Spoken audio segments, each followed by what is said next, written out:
어머니 나이에 결정하겠다는 말이 얼마나 위험한지 아세요? 단기 입소니까 가만히 계세요. 상담실 한가운데 어머니가 앉아 있었지만 아무도 어머니를 보지 않았습니다. 며느리는 서류를 넘기고 아들은 고개를 끄덕였죠. 그날 그 방 안에서는 어머니 이야기만 있었고 어머니의 말은 없었습니다. 이 자리에서 도대체 무슨 일이 벌어졌던 걸까요? 이 이야기는 상상으로 만든 이야기가 아니라 실제로 있었던 일을 바탕으로 재구성해 전해드리는 사연입니다. 이야기 시작 전에 구독과 좋아요 한번 눌러주시면 큰 힘이 되고요. 지금 어디에서 이 이야기를 듣고 계신지도 댓글로 남겨주시면 그곳으로 따뜻한 위로와 행운을 보내드리겠습니다. 이 이야기를 끝까지 들어보시고 여러분이라면 어떻게 현명하게 행동하실지도 남겨주세요. 자, 그럼 그 기막힌 사연 속으로 들어가 보겠습니다. 2025년 가을이 막 시작될 무렵이었어요. 아침 공기가 아직 덜 식은 햇볕은 따뜻한데 바람 끝은 서늘한 그런 날이었죠. 어머니는 서울 외곽에 있는 다세대 주택 3층에서 혼자 살고 있는 분이었습니다. 이른을 막 넘겼고 동네에서 작은 분식집을 오래 하다 접은 뒤로는 연금과 약간의 저축으로 생활하고 있었어요. 허리가 예전 같지는 않았지만 병원은 혼자 다녔고 장도 직접 봤습니다. 엘리베이터 없는 계단이 힘들긴 해도 아직은 누가 돌봐야 할 사람은 아니었죠. 그날도 어머니는 평소처럼 일찍 일어났습니다. 창문을 조금 열어두니 자동차 소리와 함께 찬 공기가 들어왔고 전기포트 물이 끓는 소리가 집안에 퍼졌어요. 아들이 오전에 온다고 했기 때문에 집을 한 번 더 정리했죠. 괜히 소파 쿠션 방향을 맞추고 신발장 문도 다시 닫았습니다. 아들은 며느리와 함께 왔습니다. 며느리는 처음부터 말이 많았어요. 어머니 건강 이야기, 혼자 사는 게 얼마나 위험한지, 주변에 무슨 일이 있었는지까지 줄줄이 이어졌죠. 아들은 그 옆에서 가방을 들고 서 있다가 어머니 눈을 마주치면 짧게 웃기만 했습니다. 어머니, 그냥 상담만 받아보는 거예요. 며느리가 먼저 말했고 아들은 고개를 끄덕였습니다. 어머니는 그 말이 어디까지를 의미하는지 알 수 없었지만 자식이 하자는 걸 굳이 거절할 이유도 없다고 생각했어요. 밖에 나서니 햇볕은 따뜻했지만 차 안 공기는 조금 답답했습니다. 며느리는 요양병원 위치를 설명하며 계속 말을 했고 아들은 운전대를 잡은 채 거의 말을 하지 않았죠. 요양병원은 서울 근교에 있는 중형시설이었습니다. 건물 입구엔 화분이 줄지어 있었고 자동문이 열릴 때마다 안에서 일정한 냄새가 흘러나왔어요. 어머니는 그 냄새가 낯설다고 느꼈지만 표정으로 드러내지는 않았습니다. 상담실 테이블에 앉자 직원은 자연스럽게 며느리를 향해 질문을 던졌습니다. 연령, 건강 상태, 생활 습관, 보호자 관계. 며느리는 준비라도 한 사람처럼 술술 대답했고 아들은 중간중간 네하고 맞장구를 쳤어요. 어머니에게 직접 묻는 질문은 거의 없었습니다. 어머니는 물컵을 한 번 들었다 내려놓고 손을 무릎 위에 올려둔 채 앉아 있었죠. 자신에 대한 이야기가 자기 없이 진행되는 시간이 길어졌습니다. 상담이 끝날 무렵 며느리가 직원과 눈을 맞추며 말을 꺼냈습니다. 그럼 단기 보호로 며칠만 지내보는 게 좋겠네요. 어머니는 그 말을 처음 듣는 것처럼 며느리를 바라봤고 아들은 그 순간에도 아무 말이 없었습니다. 며느리는 그 말을 꺼내고 나서도 어머니를 바로 보지 않았어요. 상담 직원 쪽을 향한 채 고개를 끄덕이며 절차를 물었고 아들은 의자에 등을 붙인 채 팔짱을 끼었다 풀었다를 반복했습니다. 어머니는 그 사이에 끼어 앉아 있었죠. 누군가 결정을 내리는 소리를 바로 옆에서 듣고 있었지만 자기 이름이 빠진 이야기 같다는 느낌이 계속 들었어요. 직원은 요양병원 단기보호에 대해 설명했습니다. 보호자 사정이 있을 때 짧은 기간 입원해 생활을 살펴보는 방식이라고 했죠. 며느리는 그 말을 기다렸다는 듯 받아서 이어갔습니다. 어머니, 여기 단기보호 프로그램이 잘 돼 있대요. 딱 며칠만 계셔보시고 결정해도 된대요. 아들은 그 말에 고개를 끄덕였습니다. 어머니는 그제야 아들을 봤어요. 아들은 눈을 피하지도 제대로 마주치지도 않았습니다. 테이블 위 안내문만 내려다보고 있었죠. 오늘부터요? 어머니 목소리는 낮았고 놀랐다는 감정도 최대한 숨긴 말투였습니다. 며느리는 웃으면서 고개를 끄덕였어요. 방도 하나 비어 있고요. 그냥 몸만 오시면 된대요. 상담실을 나와 복도를 걸을 때 어머니의 걸음은 조금 느려졌습니다.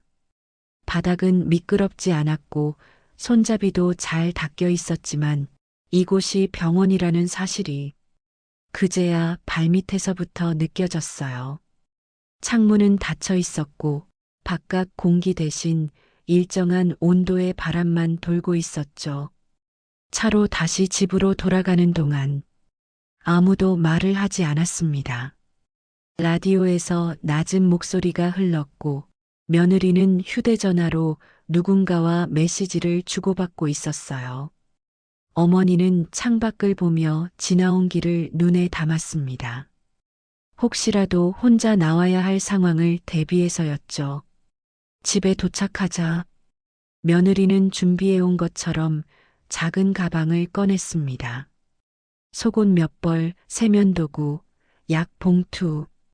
어머니는 그 가방을 보는 순간 이게 단순히 며칠의 문제가 아니라는 걸 느꼈어요. 아무 말도 하지 않았지만 손이 잠깐 멈췄습니다. 어머니, 그냥 단기보호예요. 호텔처럼 있다 오시면 돼요. 며느리는 그렇게 말했지만 그 말을 책임질 사람은 아무도 없었습니다. 아들은 가방을 들고 현관 앞에 서 있었고 어머니는 신발을 신은 채 잠시 멈춰 섰어요. 집안 공기는 아직 따뜻했고 문 밖으로 나가면 공기가 확 달라질 것 같았죠. 현관문을 닫기 전에 어머니는 열쇠를 한 번 더 확인했습니다. 며느리가 재촉하지는 않았지만 기다린다는 시선이 등을 밀고 있었어요. 요양병원에 다시 도착했을 때는 해가 조금 기울어 있었습니다. 자동문이 열리며 특유의 소독약 냄새가 다시 느껴졌고 안내 데스크 앞에는 환자 보호자들이 서 있었죠. 어머니는 그 얼굴들을 하나씩 봤습니다. 누가 보호자인지, 누가 환자인지 겉으로는 잘 구분되지 않았어요. 병실 배정 이야기가 나오자 며느리는 자연스럽게 직원 옆으로 이동했습니다. 아들은 한 발 뒤에서 서 있었고 어머니는 두 사람의 등을 바라보며 의자에 앉아 있었죠. 직원은 어머니를 보지 않고 며느리에게 설명을 이어갔습니다.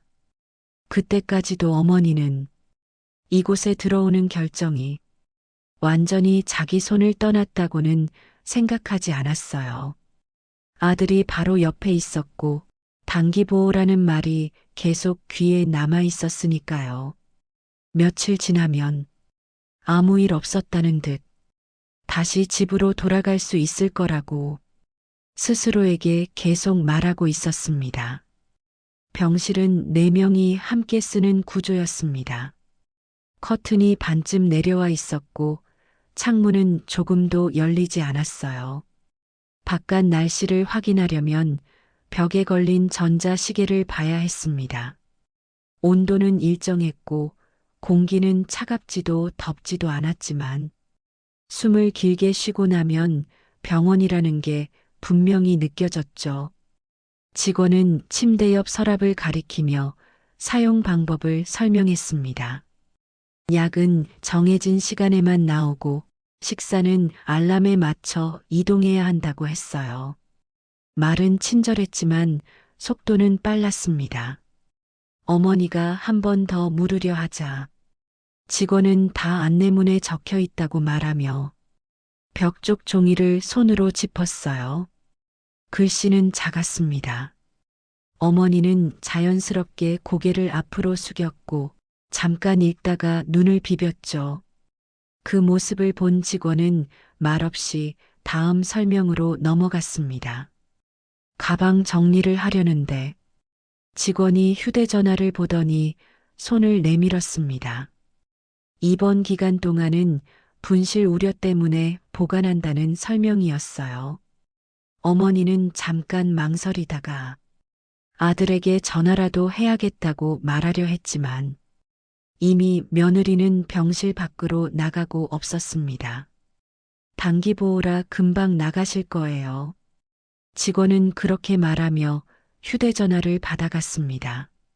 어머니 손이 허공에 잠깐 남아있다가 천천히 내려왔어요. 그 장면을 보는 사람은 아무도 없었습니다. 첫 식사 시간은 저녁이었습니다. 알람 소리에 맞춰 사람들이 복도로 나왔고 어머니도 그 흐름을 따라갔죠. 줄이 빠르게 움직였고 앞사람과 간격을 맞추는 게 쉽지 않았습니다. 어르신, 여기 서시면 안 돼요. 직원의 말은 크지 않았지만 또렷했습니다. 어머니는 급히 한 발 옮겼고 식판을 받는 손이 조금 흔들렸어요. 자리에 앉는데도 시간이 걸렸습니다. 옆자리 사람은 이미 숟가락을 들고 있었고 어머니는 그걸 보며 속도를 맞추려 했죠. 반찬을 남기자. 직원이 다가와 이유를 물었습니다. 어머니는 입맛이 없다고 말했지만 직원은 규칙이라 어쩔 수 없다고 짧게 답했습니다. 그 말 이후로 어머니는 더 이상 설명하지 않았어요. 병실로 돌아오니 밖은 이미 어두워져 있었습니다. 창문이 없으니 시간은 TV 소리와 간호사의 발걸음으로만 느껴졌죠. 어머니는 침대에 앉아 가방 안을 다시 한번 확인했습니다. 열쇠, 지갑, 약, 휴대전화가 없다는 사실이 그제야 분명해졌어요. 그날 밤 불은 정해진 시간에 꺼졌고 병실에는 낮은 숨소리만 남았습니다. 어머니는 눈을 감았다가 다시 떴습니다. 집에서라면 이 시간에 창문을 열고 바람을 확인했을 텐데 여기서는 그럴 수 없었죠. 어머니는 천장을 바라본 채 아들의 얼굴을 떠올렸습니다. 상담실에서, 차 안에서 아무 말도 하지 않던 모습 그대로였어요. 며칠이면 끝난다는 말이 이 공간에서는 전혀 힘을 갖지 못하고 있다는 것도 조금씩 느껴지기 시작했습니다. 이곳에서는 정해진 시간이 있고 정해진 순서가 있고 그걸 설명해 주는 사람과 따라야 하는 사람이 분명히 나뉘어 있었습니다. 어머니는 아직 큰일이 벌어졌다고 생각하지는 않았지만 이곳에서 자신의 말이 어디까지 닿을 수 있는지 가늠해 보게 되었습니다. 아침은 알람 소리로 시작됐습니다. 병실 불이 한꺼번에 켜졌고 커튼이 조금 더 걷혔어요.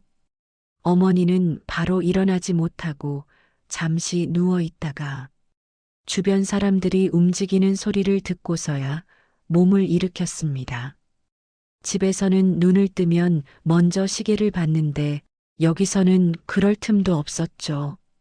세면대 앞에는 이미 사람이 줄을 서 있었습니다. 누가 먼저였는지 말하지 않아도 서 있는 위치로 순서가 정해지는 분위기였어요. 어머니는 한 발 뒤에서 기다리다가 앞사람이 고개를 돌리는 걸 보고 그제야 앞으로 갔습니다. 거울 앞에 서자 형광등 불빛이 얼굴을 그대로 비췄고 밤새 제대로 못 잔 흔적이 그대로 보였습니다. 아침 식사는 전날보다 더 빨랐습니다. 식당 입구에 도착했을 땐 이미 몇 자리가 비어 있었고 직원은 손짓으로 자리를 가리켰어요. 어머니는 그 손짓을 놓칠까봐 주변을 계속 살피며 움직였습니다. 숟가락을 들다 말고 반찬 이름을 물었는데 직원은 짧게 답하고 바로 다음 사람을 불렀습니다. 어머니는 더 묻지 않았어요. 괜히 또 흐름을 끊는 사람이 될까봐요.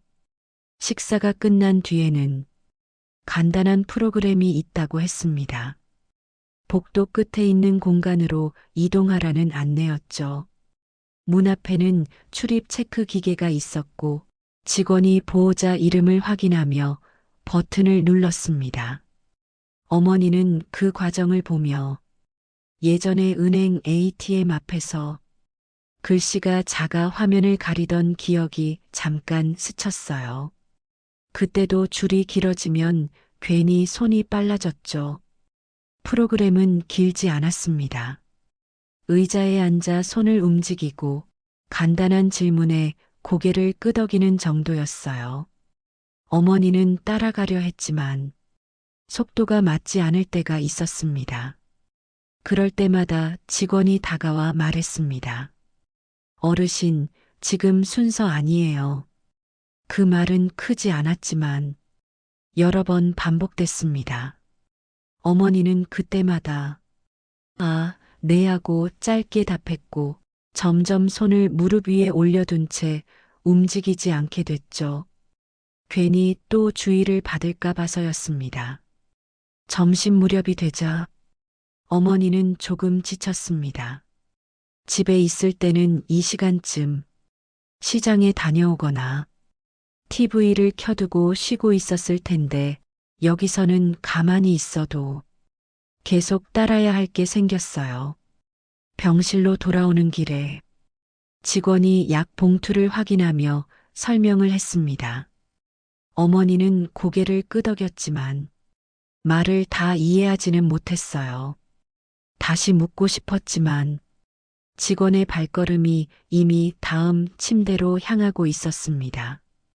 혼자 남은 시간 어머니는 침대에 앉아 손가방 안을 다시 열어봤습니다. 메모 카드 몇 장이 있었고 그 중 하나에는 은행 비밀번호가 적혀 있었습니다. 집에 있을 때는 혹시 잊을까봐 늘 챙기던 것이었죠. 여기서는 그 메모가 쓸모없는 종이처럼 느껴졌습니다. 오후가 되자 복도에서 작은 소란이 있었습니다. 어떤 어르신이 외출 이야기를 꺼냈고 직원은 보호자 동의가 필요하다고 말했어요. 그 대화를 듣는 동안 어머니는 아무 말도 하지 않았습니다. 하지만 그 말이 계속 머릿속에 남았습니다. 보호자, 동의, 결정. 그날 하루 동안 어머니는 여러 번 고개를 숙였고 여러 번 괜찮다고 말했습니다. 누가 물어보지 않아도 먼저 그렇게 말했죠. 그러다 보니 언제부터인지 자기 의견을 말해야 할 순간이 사라진 것처럼 느껴졌습니다. 저녁이 가까워질 무렵 어머니는 병실 창 쪽 벽을 바라보며 앉아 있었습니다. 창문은 없었고 벽시계 초침 소리만 규칙적으로 들렸어요. 그 소리를 듣고 있자니 이곳에서는 시간이 흐르는 게 아니라 정해진 대로 밀려가는 것 같다는 생각이 들었습니다. 아직은 아들에게 전화하지 않아도 된다고 스스로에게 말했습니다. 단기보호라는 말이 마지막으로 붙잡을 수 있는 이유처럼 느껴졌거든요. 하지만 마음 한쪽에서는 이곳에서의 하루가 집에서의 하루와는 전혀 다른 무게로 쌓이고 있다는 것도 분명히 알고 있었습니다. 이틀째 아침은 더 빨리 깼습니다. 알람이 울리기 전부터 눈이 떠졌어요. 밤새 복도에서 카트가 오가는 소리, 간호사들이 교대하며 나누는 낮은 대화가 끊기지 않고 이어졌기 때문입니다. 어머니는 그 소리에 익숙해지지 않으려고 괜히 더 또렷하게 깨어 있었습니다. 아침 준비는 전날보다 익숙해졌지만 그만큼 더 조심스러워졌어요. 어디에 서야 하는지, 언제 움직여야 하는지, 몸이 먼저 기억하는 느낌이 들었죠. 그게 편해진 건지, 아니면 포기한 건지, 어머니 스스로도 잘 알 수 없었습니다. 식사줄에서 앞사람이 잠시 멈췄을 때, 어머니도 함께 멈췄습니다. 뒤에서 직원 목소리가 들렸어요. 어르신, 흐름 맞춰주세요. 어머니는 급히 한 발을 옮겼고 아무 말도 하지 않았습니다. 변명할 이유도 설명할 필요도 없다는 걸 이미 알고 있었죠. 점심을 먹고 나서 병실로 돌아오는데 어제보다 숨이 조금 가빴습니다. 계단을 오르내린 것도 아닌데 몸이 괜히 무거웠어요. 침대에 앉아 한참을 가만히 있다가 어머니는 간호사 호출 버튼을 눌렀습니다. 휴대전화가 생각났습니다. 아들에게 전화를 해야겠다고 그제야 마음을 먹은 거죠. 직원은 잠깐 망설이다가 간호사실 전화기를 빌려줬습니다. 통화는 짧게 하라고 했고 어머니는 고개를 끄덕였습니다. 전화를 쥐는 손에 힘이 조금 들어갔어요. 신호음이 몇 번 가고 아들이 전화를 받았습니다. 목소리는 평소와 같았습니다. 엄마, 그 한마디에 어머니는 잠깐 말을 잇지 못했습니다. 괜히 울음이 섞일까봐 숨을 한번 고르고 나서 말했죠. 나 여기 생각보다 좀 그래. 아들은 바로 대답하지 않았습니다. 잠깐의 공백 뒤에 익숙한 말이 나왔어요. 며칠만 참아봐. 형수 말로는 적응하면 괜찮다던데. 그 말은 어머니가 이미 여러 번 들었던 말이었습니다. 상담실에서, 차 안에서, 현관 앞에서 다른 말이 나오길 기대했던 마음이 그 순간 조용히 내려앉았죠. 너가 와서 한 번만 보면 어머니가 말을 마치기도 전에 아들이 먼저 끊었습니다. 지금은 좀 바빠. 곧 연락할게. 통화는 그렇게 끝났습니다. 수화기를 내려놓는 소리가 병실 안에서 유난히 크게 들렸어요. 어머니는 잠시 그 자리에 서 있다가 천천히 침대로 돌아왔습니다. 그날 오후 어머니는 거의 말을 하지 않았습니다. 프로그램 시간에도 고개만 끄덕였고 질문이 와도 짧게 답했어요. 괜히 또 아들 이야기가 나올까 봐서였습니다. 저녁 무렵 병실 옆자리 어르신이 가족 면회 이야기를 꺼냈습니다. 아들이 올 거라며 시간을 몇 번이나 확인하더군요. 어머니는 그 말을 들으며 시계를 봤습니다. 초침은 여전히 일정하게 움직이고 있었죠. 불이 꺼진 뒤에도 어머니는 쉽게 잠들지 못했습니다. 낮에 들은 아들의 목소리가 계속 귀에 남아 있었거든요. 걱정하는 말도 미안하다는 말도 아니었던 그 중간쯤의 톤이 더 오래 남았습니다. 이곳에서는 누가 결정하는지 분명했습니다. 직원은 규칙을 말했고, 보호자는 동의를 했고, 어머니는 그 사이에서 따라야 할 사람으로 남아 있었죠. 아들이 그 보호자 쪽에 서 있다는 사실이 그날 밤 처음으로 분명하게 느껴졌습니다. 천장을 바라보며 어머니는 스스로에게 물었습니다. 며칠만 참으면 끝날 일인지 아니면 여기서부터가 시작인지. 아무 대답도 나오지 않았지만 한 가지는 분명해졌어요. 이곳에서 어머니의 말은 아들의 말보다 먼저 닿지 않는다는 것. 그 사실이 그날 밤 내내 잠보다 더 무겁게 가슴 위에 남아 있었습니다. 그날 밤은 유난히 길게 느껴졌습니다.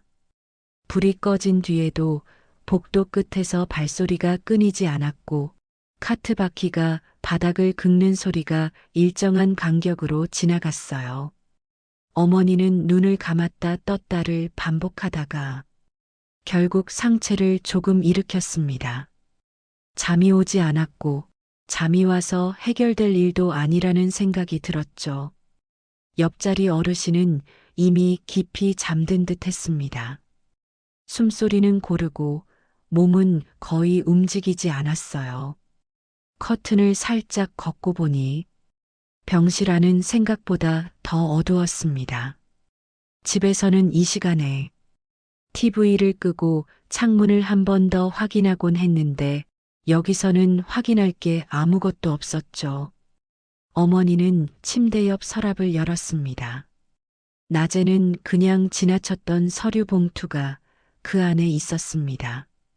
입원 안내, 주의 사항, 보호자 관련 서류. 글씨는 여전히 작았고 형광등 불빛이 아니라서 더 잘 보이지 않았어요. 어머니는 자연스럽게 봉투를 얼굴 가까이 가져갔다가 이내 손을 내렸습니다. 괜히 누군가 보고 있는 것 같았거든요. 그 순간 낮에 들었던 말들이 하나씩 떠올랐습니다. 보호자 동의가 필요하다는 말, 외출은 어렵다는 말, 전화는 제한된다는 말. 그 말들 사이에서 자기 이름은 거의 불리지 않았다는 것도 함께요. 어머니는 천천히 침대에서 내려와 복도 쪽으로 나왔습니다. 슬리퍼 소리가 나지 않게 발을 끌다시피 옮겼죠. 간호사실 불은 아직 켜져 있었습니다. 야간 근무자가 서류를 정리하고 있었고 어머니는 그 앞에 잠시 서 있다가 입을 열었습니다. 저 잠깐 물어볼 게 있어서요. 직원은 고개를 들고 어머니를 봤습니다. 피곤한 기색은 있었지만 목소리는 평소와 다르지 않았어요. 어머니는 손에 쥔 서류 봉투를 살짝 들어 보였습니다. 여기 보호자 관련된 거요. 직원은 의자를 밀고 일어나 서류를 받아들었습니다. 어머니는 그 모습을 한 발 떨어진 곳에서 지켜봤어요. 괜히 가까이 가면 또 흐름을 깨는 사람이 될 것 같아서였습니다. 서류를 넘기는 소리가 복도에 작게 울렸습니다. 그 소리를 듣는 동안 어머니는 이상하게도 아들의 얼굴이 아니라 자기 손을 보고 있었습니다. 주름진 손등, 힘줄이 도드라진 손, 이 손으로 여기까지 혼자 살아왔다는 생각이 그제야 또렷해졌어요. 직원이 전산 화면을 한 번 더 확인하더니 고개를 약간 갸웃했습니다. 그 짧은 표정 변화에 어머니의 숨이 잠깐 멎었습니다. 아무 일 아니라는 듯 넘길 수도 있었지만 어머니는 그 침묵이 그동안 쌓여온 것들과 이어져 있다는 걸 느꼈죠. 그때 어머니는 더 길게 설명하지 않았습니다. 짧게, 정확하게 말했습니다. 제가요, 여기서 제 결정권이 있는 건지 그것만 확인해 주세요. 그 말은 크지 않았고 감정도 실려 있지 않았습니다. 하지만 그 한마디를 하고 나니 어머니의 어깨가 아주 조금 내려갔어요. 처음으로 이곳에서 자기가 먼저 꺼낸 말이었으니까요. 직원은 대답하지 않고 서류와 화면을 다시 번갈아 봤습니다. 몇 초였지만 어머니에게는 꽤 긴 시간이었습니다. 그 사이 복도 끝에서 또 다른 발소리가 들렸고 어머니는 그 소리를 들으며 이제는 돌아갈 수 없는 지점을 조용히 넘어왔다는 생각을 했습니다. 결과가 어떻게 나오든 이 질문을 하지 않았다면 아침이 와도 하루가 더 지나도 아무것도 달라지지 않았을 거라는 걸 어머니는 알고 있었습니다. 이곳에서는 묻지 않으면 알려주지 않았고 말하지 않으면 없는 사람이 되었으니까요. 직원이 서류를 내려놓으며 어머니를 다시 봤습니다. 그 눈빛에는 아까와는 다른 종류의 집중이 섞여 있었어요. 어머니는 그 시선을 피하지 않았습니다. 다리가 조금 떨렸지만 발을 뒤로 빼지는 않았죠. 그날 밤 어머니는 처음으로 이 병원에서 자기 이름이 서류 위에 어떻게 적혀 있는지 확인하려고 서 있었습니다. 며칠만 참으면 끝날 일이라는 생각은 그 순간 더 이상 붙잡고 있을 수 없게 되었습니다. 직원은 서류를 다시 정리하더니 잠시만 기다려달라며 간호사실 안쪽으로 들어갔습니다. 문이 반쯤 닫히고 컴퓨터 자판 두드리는 소리가 복도에 또렷하게 울렸어요. 어머니는 의자에 앉지 않고 그대로 서 있었습니다. 앉아버리면 다시 기다리는 사람이 될 것 같았거든요. 몇 분쯤 지났을 때 낮에 몇 번 마주쳤던 원무과 직원이 나왔습니다. 손에는 서류 몇 장이 더 늘어 있었고 표정이 전과는 달랐어요. 사람을 보는 눈이 아니라 서류를 기준으로 판단하는 얼굴이었습니다. 어르신, 성함 다시 한 번만 확인하겠습니다. 어머니는 이름을 말했습니다. 직원은 고개를 끄덕이며 전산 화면을 돌려 함께 보자고 했지만 글씨는 여전히 작았습니다. 어머니 눈에 들어온 건 보호자 항목 옆에 표시된 굵은 글씨 하나뿐이었어요. 직원은 잠깐 숨을 고르더니 낮고 분명하게 말했습니다. 어르신, 현재 등록된 법적 보호자는 아드님이 아니십니다. 그 한 문장이 복도 공기를 뚝 끊어 놓았습니다. 어머니는 놀라서 숨을 들이마시지도 않았고 당황해서 되묻지도 않았어요. 이미 이 질문을 꺼낸 순간부터 결과를 감당할 준비는 하고 있었으니까요. 그럼 누구로 돼 있나요? 직원은 서류를 한 장 더 넘겼습니다. 그리고 이름을 읽었습니다. 아들도 며느리도 아닌 전혀 다른 사람의 이름이었죠. 이미 후견인으로 김도윤 변호사님이 등기돼 있으십니다. 그 이름이 들리는 순간 어머니는 이 병원에 들어온 뒤 처음으로 숨을 길게 내쉬었습니다. 짧지 않았고 급하지도 않았어요. 설명하지 않아도 되는 숨이었습니다. 원무과 직원은 말을 이어갔습니다. 그래서 어르신의 입원 유지 여부, 외출 제한, 보호자 변경이나 계약 관련 결정은 현재 보호자이신 김도윤 변호사님만 가능합니다. 어머니는 고개를 끄덕였습니다. 이미 알고 있었던 사실을 다시 확인받는 사람처럼요. 하지만 직원의 다음 말은 조금 더 단호했습니다. 아드님과 며느님께서는 법적으로 결정 권한이 없습니다. 단기보호로 진행하겠다는 부분도 효력이 없습니다. 그 말이 끝나자 어머니 머릿속에는 상담실에서 고개만 끄덕이던 아들의 얼굴과 말을 앞서가던 며느리의 목소리가 한꺼번에 떠올랐습니다. 그동안 왜 그렇게 자기 말이 공중에서 흩어졌는지 이제야 이유가 맞춰지는 느낌이었죠. 원무과 직원은 며느리에게 바로 전화를 걸었습니다. 밤이었지만 전화는 금방 연결됐어요. 며느리 목소리는 처음엔 여유로웠습니다. 네, 무슨 일이시라고요? 직원은 같은 말을 반복했습니다. 차분하게 한 글자도 줄이지 않고요. 현재 어르신의 법적 보호자는 김도윤 변호사님으로 되어 있습니다. 아드님과 며느님께서는 결정 권한이 없으십니다. 잠시 정적이 흐른 뒤 며느리 목소리가 높아졌습니다. 아니, 아들이 친아들인데 그게 말이 돼요? 그 말에 직원은 더 설명하지 않았습니다. 이미 설명은 끝난 상태였으니까요. 규정이 아니라 법의 영역으로 넘어온 순간이었습니다. 통화를 마친 직원은 어머니를 다시 봤습니다.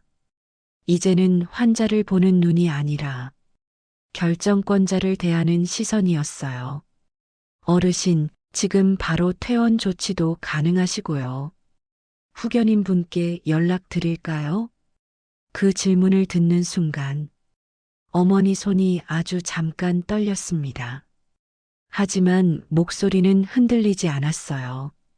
네, 집으로 갈 겁니다. 그 말에는 분노도 없었고 이겼다는 기색도 없었습니다.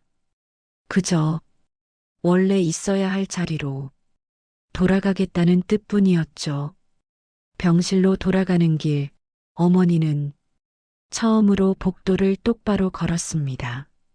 눈치를 보지 않았고 누군가의 손짓을 기다리지도 않았습니다. 자기 발로, 자기 속도로요.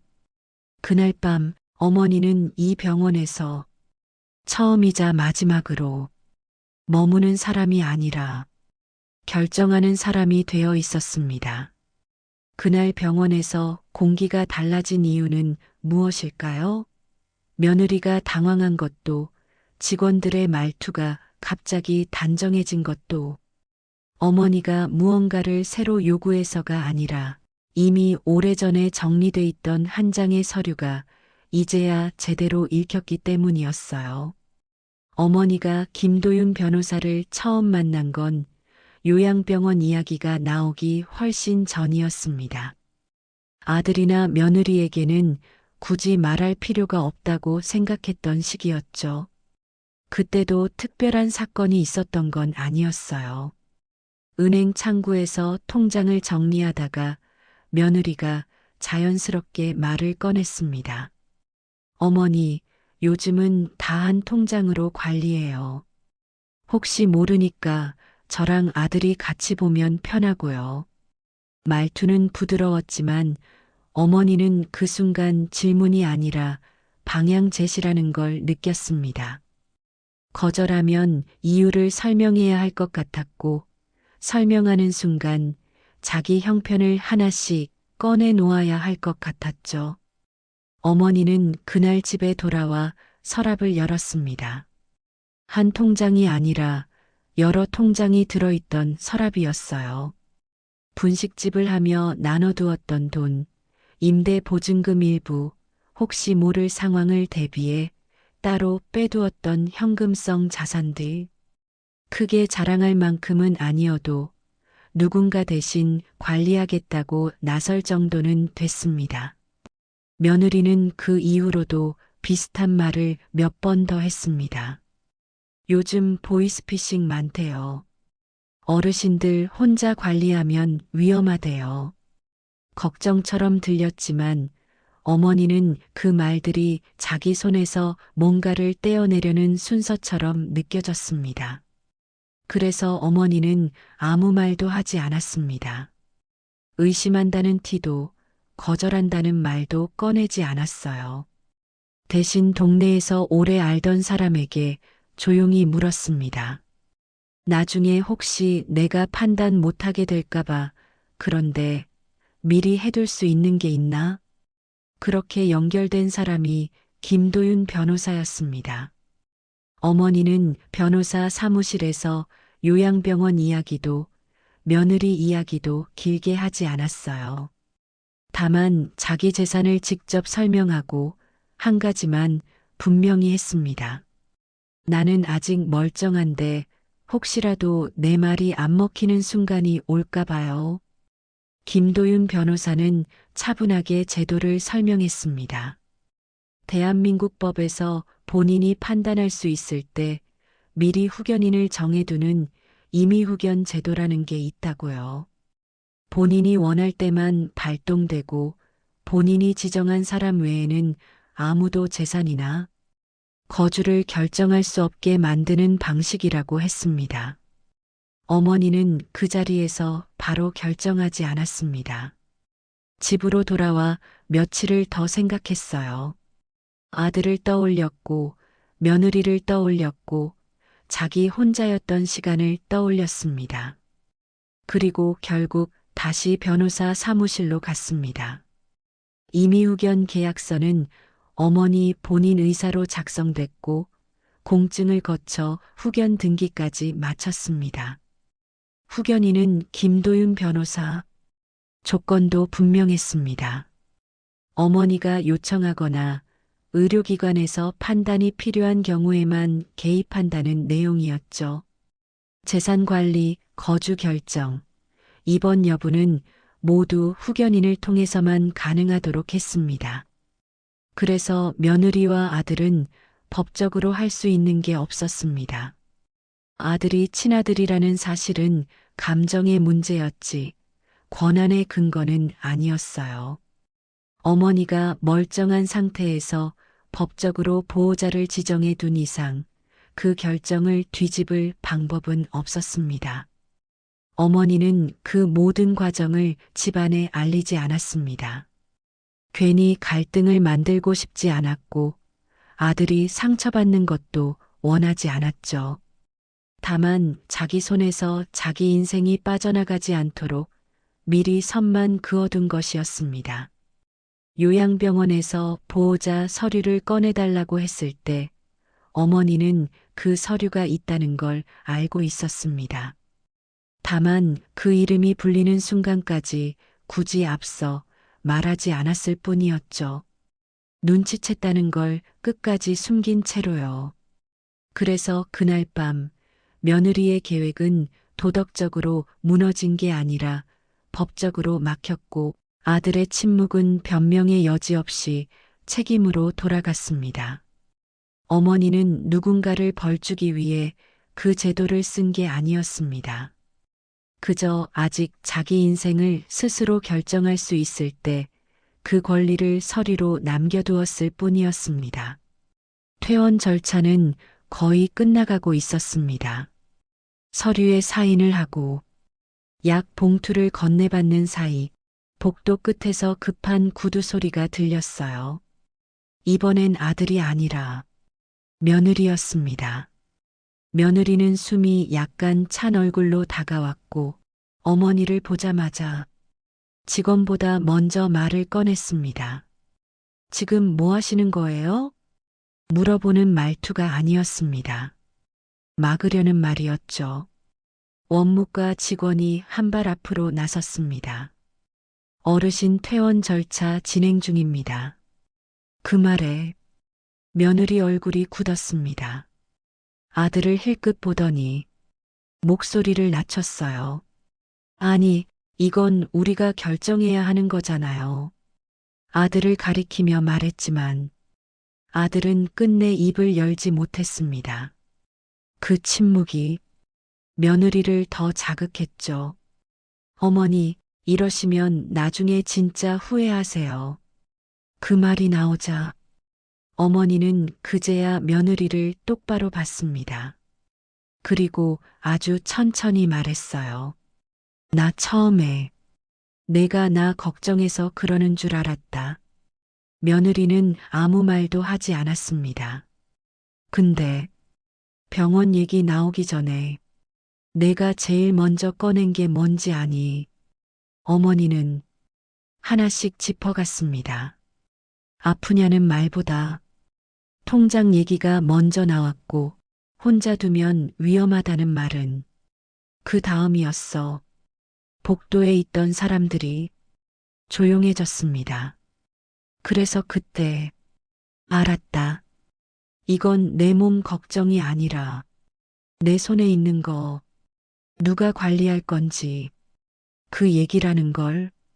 며느리 입술이 굳었습니다. 그래서 난 그날 바로 변호사 찾아갔다. 그 말에 아들이 고개를 들었습니다. 네가 아무 말 안 했잖아. 그래서 난 네가 모른다고 생각했다. 어머니의 목소리는 끝까지 차분했습니다. 근데 모른 게 아니라 안 본 거더라. 그 말이 아들에게 정확히 꽂혔습니다. 원무과 직원이 정리하듯 말했습니다. 임의후견 계약에 따라 어르신 재산과 거주, 이번 결정은 김도윤 변호사님 권한입니다. 며느리는 그제야 소리를 높였습니다. 아들이 친아들인데 그게 말이 돼요? 어머니가 바로 받았습니다. 그래서 남법으로 정리했다. 가족이면 믿는 게 아니라 넘기지 말아야 할 것도 믿는 거다. 며느리는 더 말하지 못했습니다. 아들은 그 자리에서 아무 말도 하지 못한 채 고개를 숙였습니다. 어머니는 더 이상 그 자리에 머물지 않았습니다.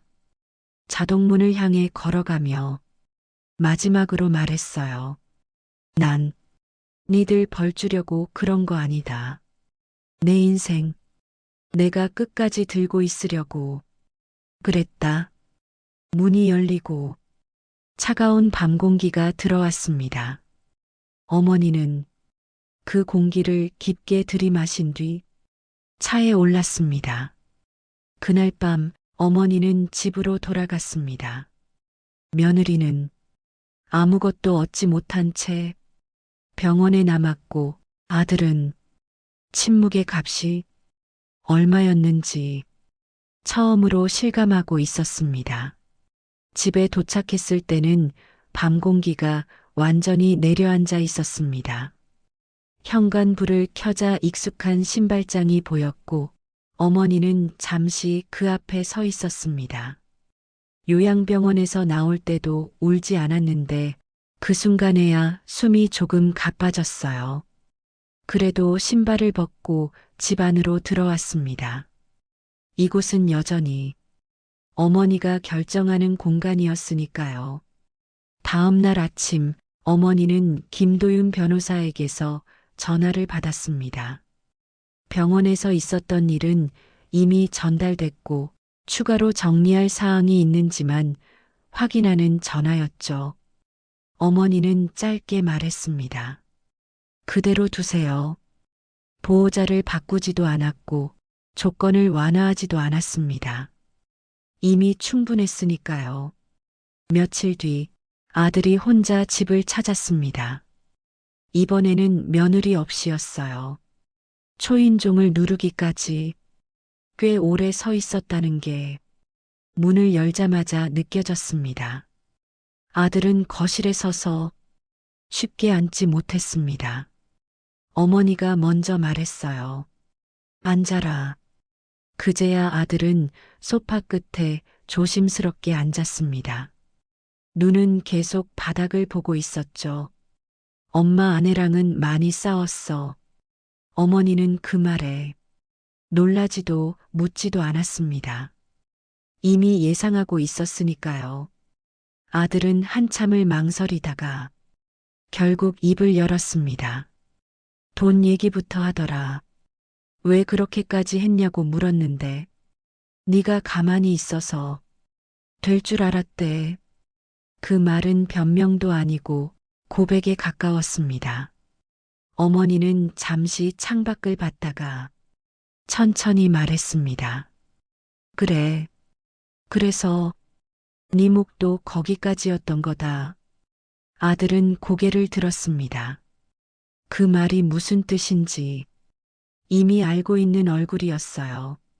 난 네 엄마지, 네 재산 관리자가 아니다. 근데 네가 엄마보다 편한 쪽을 선택했잖아. 그 말에 아들은 아무 대답도 하지 못했습니다. 울음이 올라오는 걸 억지로 삼키는 모습이었죠. 며느리는 그 이후로 연락을 하지 않았습니다. 정확히는 할 수 없었습니다.